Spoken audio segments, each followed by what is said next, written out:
Wake that ass up. Early in the morning. The Breakfast Club. Morning, everybody. It's DJ MV, Angela Yee, Charlamagne the Guy. We are the Breakfast Club. We got a special guest in the building, APFerg. Yes. What's popping, y'all? Floor EP seats is to the out. Nets. Floor seats to the Nets. Now, he said floor seats to the next I know, game. but Well, on I said whatever you want to hear. No. Let's be clear. Right about now, it's floor seats to the Nets, right? Right, exactly. So EP is out right now. Why EP not a full-length album? And what's the difference? Because you got 9 songs on there. Man, I don't know, man. People be calling it mixtape, album, EP. It's all the same stuff to me at this point. But 9 songs because I just feel like long albums is just annoying. Right. Now, like, I mean, we come from the era where it's like skits and all of that shit is lit and, Right. and all of that. I still love those things, but I wanted to get straight to the meat of the album. Pause. Now, why is your hair green? It actually was blue. It just turned green. Okay. We're washing it. Is that a Kool-Aid special? I heard that you put Kool-Aid on your hair to change your hair? Nah, No. I had to do a little bit more than that Yeah. to get my shit like this. You but, thought he put Kool-Aid on his hair, Andy? Back in the day, the kids would put Kool-Aid on their hair to change Do the they color even of the sell hair. Kool-Aid anymore? Yes, they sell Kool-Aid, you bougie ass. Did that work? I never tried it, but a lot of kids it did. But you know what? I did try it for my son. My son wanted when everybody was on the Odell tip, and he wanted the tips. Oh yeah. And we tried the tip, but it turned a whole different color.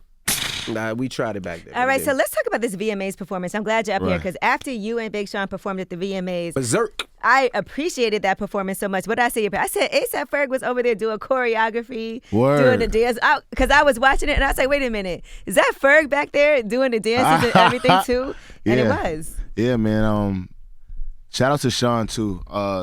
Yeah, we did that performance and Sean was extra like adamant on like doing the choreography and getting that shit right. Yeah. I'm like, yo, they don't expect us to be like J Lo and right. it. Like, You guys were. It was dope though. yeah, it was crazy, and he's a huge professional. Right. I'll say, yeah. I think after Offset performed in one of the shows and he got it right. From now on, every rapper who tries got to get it right now. You can't have Offset that. did choreography. Yes. What show was that when Offset did that? It was him and Cardi, right? Him and Cardi. They did clout. Was it BT? I don't know if it was BT, but he did it. He danced with the dancer and it looked dope. Yeah. And he was on point. Yeah. So now after that, any rapper that dances with the dance crew got to be on point. I remember I used to watch like VMA performances and seeing Puff dance at the Grammys and VMAs and all Like that. having a great time. And I thought it was dope. But Puff is a dancer for real. Like He he is. started off dancing. People don't know that. But like when you got like all of them people like following your lead and doing the same moves, that shit look dope as fuck. What was that rehearsal process like for you to get all that down pat? At first I thought it was gonna be difficult, but it's actually not. Like, and it's fun like when you actually land it. I used to dance like a lot when I was younger. I feel like I lost it a little bit. Right, because people So I don't had dance. to jump back into the vibes. Because we stopped dancing as hip hop. We really stopped because it started with dancing. We used to dance all the time. Right. When Mace came out, early 90s, 2000s, we danced, and then it got hard. Exactly. And nobody danced anymore. Yeah. But back then, even when Onyx or anybody else or when we was bouncing in the South, we still danced, but now nobody Right. dances. Yeah, I used to be Harlem shaking. I used to be one of them kids. Like, and with the big T-shirt, 6'6". You still wear 6X. big clothes. I mean, that hoodie is huge, pause. Yeah, hoodies, pants, be skater style, BMX. That's the vibe. Now, the name of the album is Floor Seats. Why Floor Seats? Floor seats into my life. I remember the first time I went to a basketball game. It was with Brian Leach. It was floor seats. Brian Leach has floor seats to the Nets. Yeah, He does. exactly. Yeah, and he had floor seats. He got floor seats to the Knicks too. Really? But like when I went there, it was an event. It was eventful, and I've never even experienced watching a basketball game from anywhere else but floor seats. So this is like me walking into it behind the scenes. I'm seeing different people, artists. I'm bumping into 50 Cent, this, that, and the third. So it's just like a whole thing. They got like lobsters and shrimps and all types of shit that you just don't get. A little private lounge you can go to. Private lounge and all of that. So yeah, I just basically wanted to get people floor seats into my life because this is something that is not granted to everybody. Now you changed Yeah, the at name a certain couple point in times, time, I right? had to leave Charlamagne and Envy and go sit in the floor seats while we were at the Nets game. That's how fancy you are. She did us dirty one time. And she sat next to Jay. That was the day you sat next to Hov, right? Yeah, Kaiser and Jay-Z. I was like, I gotta go. They want me to come sit courtside. You guys have a good time. That was early on. Tripping basketball players and shit. Now, you changed the name a couple of times. It was called, what, Concrete Chandelier? Concrete Chandeliers. And it's just because when I work, I be working on, like, mad different projects at the same time. Like, I'm one of them artists that, like, I got so much going on. I got the fashion stuff going on. I got multiple, like, rap projects going on. So it was just the sound I was going with. And then I was just like, I had went to see Timberland in Miami, and he helped me narrow everything down. So this is when it became 9 instead of 15 or 20. Because I had so many songs. He was like, yo, you pushing this sound, and that's what I was doing with this album, is just pushing the sound and being innovative with the sonics. And he was like, yo, you should just definitely go with these songs. And that was the songs he helped me pick for the joint. So shout out to Timberland. He helped me A&R the joint. And out of 9 songs, 2 of them feature women, which we appreciate. Yeah. Rico Nasty. I also got a artist named Antha that's on Wigs, featuring Asian Doll, and I got a whole nother version of Wigs with City Girl. All right, so let's talk about how that happened. Because first of all, Asian the Brat, right? Is her name Asian the Brat now? All right, so she didn't appreciate, was she taken off the song, or what happened? So she told me, and this is a lot of politics, dealing with women. She told me a whole thing where it's like it was no problems, and she didn't have no problems with the City Girls and this, that, and the third. And it was just like a whole bunch of back and forth with Coach, and it's just like, because I didn't think it was nothing. I'm just putting everybody on the song together, and I'm like, all right, cool. I seen her. I bumped into her in Miami. She's like, yo, bro, I'm excited. I heard that the City Girls are getting on there. And Coach was like, hold up. Let me make sure it's not some shit. Right. And then there was some shit. It was some shit. Exactly. Basically. Like, it ain't my fault. I can say it's some shit. Right. Obviously some shit because they both not on the song. So yeah, it was some shit. And yeah.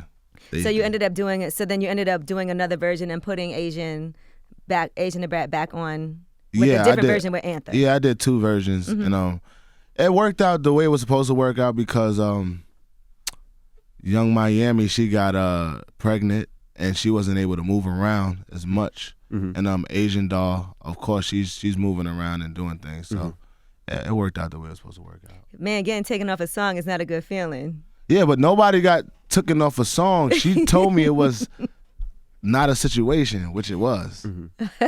Boy, that's why you got to ask, right? Damn, do I? Now I know. Now you working know. with females, yeah, but like with dudes, like nah. That must kill the creative process. Like you got an idea for a song, and you I think with guys too, though. Because hell no.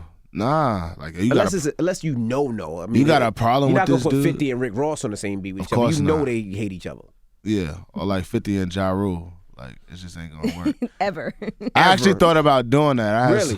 I thought do about. 50 and I Ja wanted Rule? to, like I was gonna secretly do it until I figured like, damn, I gotta clear this shit with these dudes anyway, so it ain't gonna work. You never had problems with anybody personally, though. Nah, I haven't heard anybody be like, man, fuck ASAP Ferg.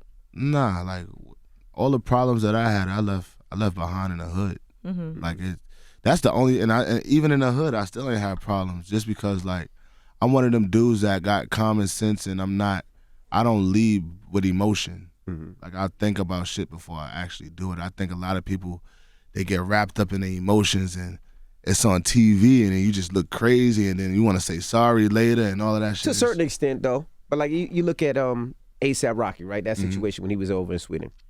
He tried to just damn near, he did everything but just run away. You know? So at that point, like what happens, because it's not emotion, it's kind of now it's protection. Right, for sure. You know? But I don't even think it was his fault, though. Not at all. You know that. Like, it just, it wasn't like, come on, he a huge celebrity superstar. Somebody should have been like, yo, we not walking out here like this. We not doing. I mean, if I was there, and it's a bunch of people that could be like, if I was there. I would have did this. Yeah, I would have, yeah, but like, you know, I mean, everything happened the way it was supposed to happen. We all learned the lesson from that shit. And like, we can't walk in other places as if like it's New York, like, or where we from, because they got different rules and different laws. And we learned. it's sad that he had to be the example for it. But a lot of rappers know now, like, you know, when you go to Dubai and they tell you can't smoke weed, like, you really cannot don't fake smoke that. weed. They will sir. lock your ass up like, for a long time. Even like in China, like I done see, I seen a little video with Lil Pump and my DJ TJ. They was getting chased by like the Chinese, I think it was Japanese or Chinese police out there just because they was smoking weed. Something very normal, and our society is detrimental to, I guess. And they'll lock you up for a year for that. Exactly. Right. Now, I saw you on with Sway, and you were talking about the new Freezer song and how that song was originally yours. Yeah. And then you got, I guess Kendrick got on it and was like, okay, I don't want anybody else on the track Right. but me. So does something like that make you have like hard feelings, or you're like, well, it's Kendrick and he just said something not even knowing? Nah, I wasn't no hard feelings because it was the little homie that got on. Like, shout outs to Ben. We got a new song called Jet Lag. It's on Floor Seats, the album as well. But Ben, he basically was like coming around with my other homie Marty, and he was just like the little homie, quiet, pull up a beat or two. Sometimes I be feeling him, sometimes I don't. And then I told Marty, I said, yo, sign him just in case I jump on some shit or he in one of these rooms and everybody jump on something, which happened. And it worked out the way I thought it would. Like, we all jumped on the song. It was me, Made in Tokyo, I think Marty and Jay Critchaw, and the homie. So he went and took the record, Rich, and I guess played it for Kendrick. Kendrick loved it.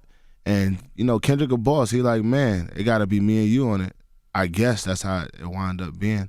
But I'm not mad at the turnout because Ben was able to get a publishing deal, Right. A label deal, to get a house in L.A. Right. And, like, he wearing Gucci shoes like you. And got diamond teeth now. Like, so it Will we worked ever out. hear that original version? Maybe. I don't know. I don't even know where that shit is at, honestly. Now, you mentioned Gucci. That was like 2 years ago. You and Dapper Dan super tight. Yeah. Now, sure. when the world was boycotting Gucci and Dapper Dan was trying to fix the situation, what side did you stand on? Or what side do you stand on now? Because still people are like, oh, you don't wear that. They're still not doing this. Well, what that made me understand was, like, we don't have enough black faces or brown faces, urban community, in some of these highbrow brands, these Right. upscale brands. Like, they don't understand our culture in Europe and this, that, and the third. It could sound like a poor excuse, Right. but they really don't. Like, they don't really know what's cool and this, that, and the third. So Right. it's Just like we don't know in certain places if we say or do certain things, yeah, how that's just like offensive to Sweden. them. Like, we can't go out there and have a normal fight. Right. You know what I'm saying? A fair fight. Exactly. So, like, these people are just disconnected, and for as much as we love it, we should have more of our people involved in fashion and these upscale brands, but it's not. So I feel like that needed to happen as well, so DAP could come and intervene and teach them, like, this is what needs to happen. And now I bet it's more people of our people, or if it's not, we need to put more people in positions. They hired somebody who's an ambassador for, a diversity and inclusion manager too. Like, they have a whole department at Gucci now that kind of deals with making sure that things like that don't happen. See, we created more jobs. You know, mistake is always opportunities to just create more. Do you get more advice jobs. from Dap when it comes to your line? As far as lines, nah. Like, me and Dap, we be just having a conversation about life. Like, Dap is more my mentor. Like, Dap put my father on, really, like, taught him, like, the trade of, like, silk screen and T-shirts and this, that, and the third. My father was a young artist that was coming up that wanted to do clothes, seen Dap doing it in a major way. When my father passed away, I went, like, looking for Dap. I didn't even know what he looked like at first. I just knew when I was younger I had clothes from him and shit. And then I seen a old interview with him and Pee Wee Kirkland. And I had knew what he looked like, and I've seen him on a corner one day, and I was like, yo, you Dap, like, you know my pops, you knew my pops, you taught him and this, that, and the third, and we connected that way. And y'all been cool ever since? Cool ever since. He gave me, like, because I feel like what's cool about Dap is he has no problem with connecting with younger people, and he's very receptive of the culture and being innovative and moving forward and understanding like you can't be old and stiff and not understand movement. So we got along really good, and he just basically, we would just have long conversations about, you know, what I'm doing in culture, what he did in culture, what he's continued to do in culture, and how we could both push it forward. Gotcha. Yeah, I kind of equate that to, you know, Jay-Z doing a deal with Roc Nation with the NFL, right? Right. If you want to make some changes, then you can't have a problem with one thing and not the other. You know what I'm Right. saying? Like, you can't be okay with trying to fix what's wrong with the NFL and make sure that they're more aware of what's necessary for our community, but then be mad for people working within Gucci and mad at Dapper Dan and everything that's happening there and think that's a problem. Man, people gonna be mad if you do or if you don't. Mm-hmm. You just gotta do you, and you gotta make sure you stand strong in your beliefs and what you're doing, and you know, it's gonna work out in your favor always, because like that's the thing about it. Like when you get big enough to where everybody care about every move you make, everything becomes a problem. Oh, Ferg dyed his hair. Oh shit, that ain't you. Like what you mean? Like I'm into fashion. I'm into art. Like I'm an artist. I went to art school. What do you mean? Like, so you got to do what you want to do. How do you stay so relevant with these teens? You know, every time I see Ferg and he's time for him to break a record, it's usually me DJing a team party. I don't know why. Yo, let's talk about how the first time I performed Plain Jane was at your daughter's Sweet 16. My daughter's Sweet 16 party. Ferg, I called Ferg. Ferg came at team party and he performed. But the way he performs these records for these teens, it's almost like school, because he teaches them how the record goes. Like he stops the music, he teaches them the song, and he says, "Now I'm going to perform, and I need you guys' help." And then they know every word. Right. And you're the only artist I ever seen do that. You serious? Yeah, I've never seen an artist, because before you perform the song, you stop. Now every artist is gonna do this now. You stop the music and he explains the song, right? Yeah. He goes word for word and teaches the kids the words, and then, right? Real ish. And they're listening, and then he performs it, and then the kids know the words, and then it just catches. How do you? Most artists don't want to do team parties. They don't want to go to team. They care more about the check. But you stay in that realm. Why is that? Yo, I don't even know, honestly. Like, I don't even think about it, and it's crazy because doing shows now, I feel like my crowd got younger, and I'm like, damn. And I'm paying attention to them, like, and I pay attention. Like, I start off my first half of the set with all of the new songs that's on my EP, and then like I go into the classics, and I'm waiting to see like which ones they screaming more. Obviously, some of these kids they got hip to Ferg through Plain Jane. That's what I'm learning a lot of, and then like a lot of the like the older people that's like 30 or early 20s, late 20s. They know about my projects, Trap Lord and this, that, and the third, and know where I came from and derived from. But I think these new kids is just like they pulling up, like they buying the tickets, and they loving me from just like a whole new era, a whole new like Ferg, I guess, like evolved, the Plain Jane era of Ferg, like. Right. Moving forward into, floor seats. That's the audience that everybody wants to get to. Even though people might not like performing at team parties, that's the audience people want. Those are the ones that are streaming the music, buying the merch, and doing all of that stuff too. Listen, I don't want to be performing for a bunch of old motherfuckers. For real, like, that ain't fun. Like, if I can still be cool in a teenage party, I'm the coolest motherfucker alive. If a kid that's 9 years old can remember my song and recite my song, and girls can recite my songs, I'm the coolest. That's what I feel. How was Rihanna's Diamond Ball? Crazy. It's crazy. Very different from the Met Ball. I didn't know what to expect. I got invited to perform. Shout out to Khaled and Rihanna and the whole Roc Nation team, Lenny, everybody. It was amazing. There's a lot of black people there. There's a lot of black people there. Meg Thee Stallion sat at my table. Moneybag Yo. Did you know her well before that at all, or? Nah, like, we kind of like, actually I didn't. Like, I met her that day. Okay. YG. YG was there with Kalani? Yeah, hell yeah. Yo, YG is a funny dude. YG pull up with the bandana on with the tux. He got all his security with the red bandana tucked in. I said, you did that, didn't you? He said, you know already. You already know I did that. He had his hard bottoms on, too? He had his hard bottoms on with white socks. All right. It was lit, though. So what's the difference between that and the Met Ball? The Met Gala? The Met Gala is like themed. Like, so last year they did camp. The year that I went was it was like Pope inspired. Oh, Heavenly Bodies, that's what it was called. I'm the hood Pope, so that was right along my alley. How long does it take you to get ready for something like this? Yo, that made my suit in a day. Wow. No bullshit. Like, Really? I came That's from family. Canada. I had to get fit. I was looking at a rack of suits and like typical, like, I want to say nigga shit. I had pulled up on DAP and It's an emergency. yo, it's an emergency. He's like, nephew, why you doing this to me? And we got all of the fittings right and everything like that, and it turned out amazing. Dap charge you full price for that? DAP doesn't charge me. Damn. There you go. Yeah. I ain't mad at you. DAP don't charge me. DAP actually made, the last thing I got done from DAP was 3 basketball uniforms. Like, it was all Gucci fabric, and it says floor seats in the front. So what's the plan for the tour now for floor seats? That's just the plan. Floor seats. You going on tour? Yeah, I'm going on tour November 7th.